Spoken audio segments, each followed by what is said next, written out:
everyone. I know it's been a while since I've seen you via podcast. Lots been going on, of course, with the end of Lent and the Triduum, preparing for Easter. Easter itself is a great, great Holy Week.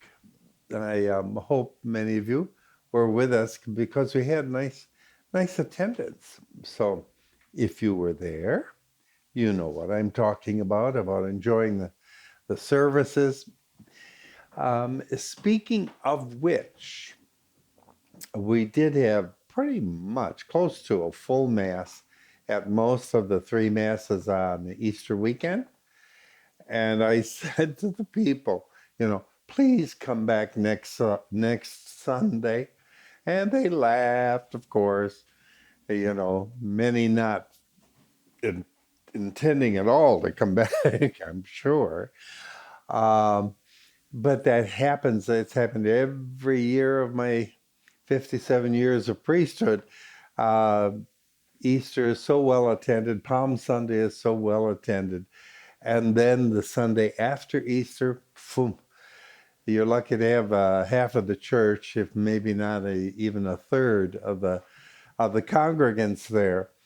And so they slowly build up, in attendance over the next few months, but they never reach much more than maybe a half to three quarters of the house.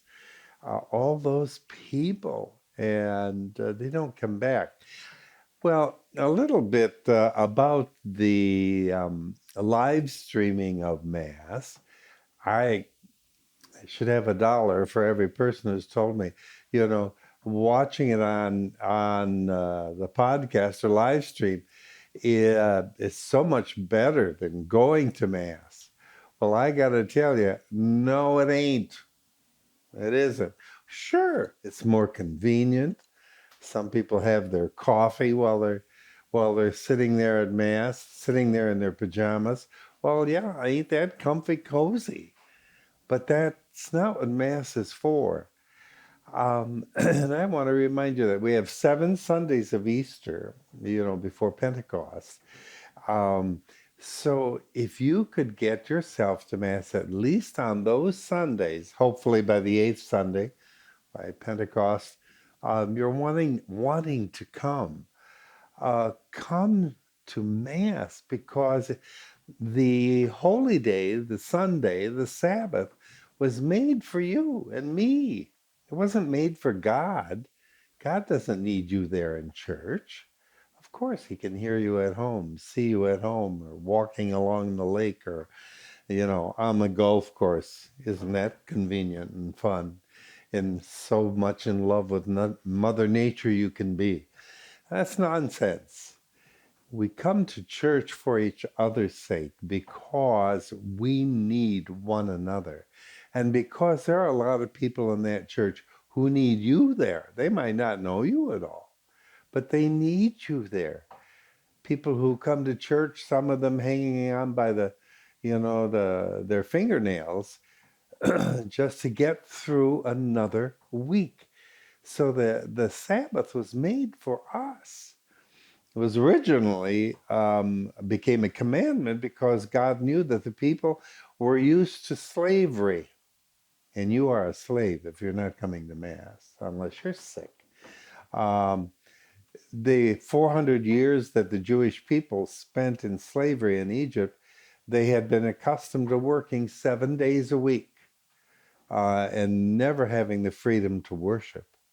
So God had to knock sense into them when they got out of slavery and retrain them to love each other enough that they would come together in his name once a week and support one another, take a rest from the rest of the week, um, lay back, enjoy a good food and some entertainment together, get together with family if you wish. But above all, to spend part of that time, that week, and that day, that Sabbath, in worship, in public worship with each other. And for us Roman Catholics, What does that mean? It means we're going to receive Christ in the Holy Eucharist. You can't do that at home. I don't care, and people will tell me that. That's the one thing they say. That's the one thing I miss. The one thing, that's what it's all about. Are we kooky? What's wrong with us? Oh, by the way, kooky. Did you hear that all the cookies are not in the jar? It's true. I think we get kooky about our faith. We make up our own faith and we say, no, that's okay. It's not okay. And we are not receiving Christ in the Blessed Sacrament. And one day we're going to be answerable for that as Christian Catholics. That we had the food that angels crave but cannot receive. You and I can. And we said, oh, I'd rather watch on TV.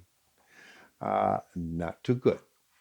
I want to encourage you to join us this Sunday, especially after the 11 o'clock Mass. We're going to celebrate Divine Mercy Sunday by praying the Chaplet of Divine Mercy together. So please come. And since it is Divine Mercy Weekend, come to one of the Masses, of course, at least to celebrate that very facet of Jesus Christ, the risen Lord. Celebrate his divine mercy. And we have a card party coming up here on the 19th. I think it's a Wednesday. I'm not sure. Anyway, it's at noon in our social hall down beneath the church. Card party, any game you want to play. I bring some little food to pass, for a lunch snack, so to speak. And we'll be happy to see you. 12 o'clock, card party, May 19th. April 19th. Then we also have confirmations coming up for our kids. I think we have about 26 kids who are going to be confirmed. And that's going to be at the 11 o'clock Mass, I think April 30th. Scott here, my podcaster, is cueing me in. And I think Bishop Cepeda is going to be our celebrant.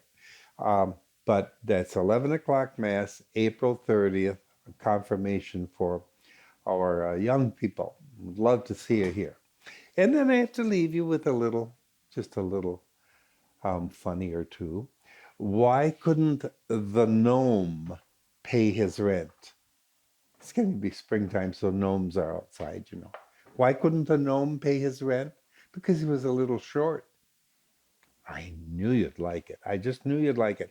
And one more. What happens if you get married on Easter Sunday? You live happily ever after. Bye now.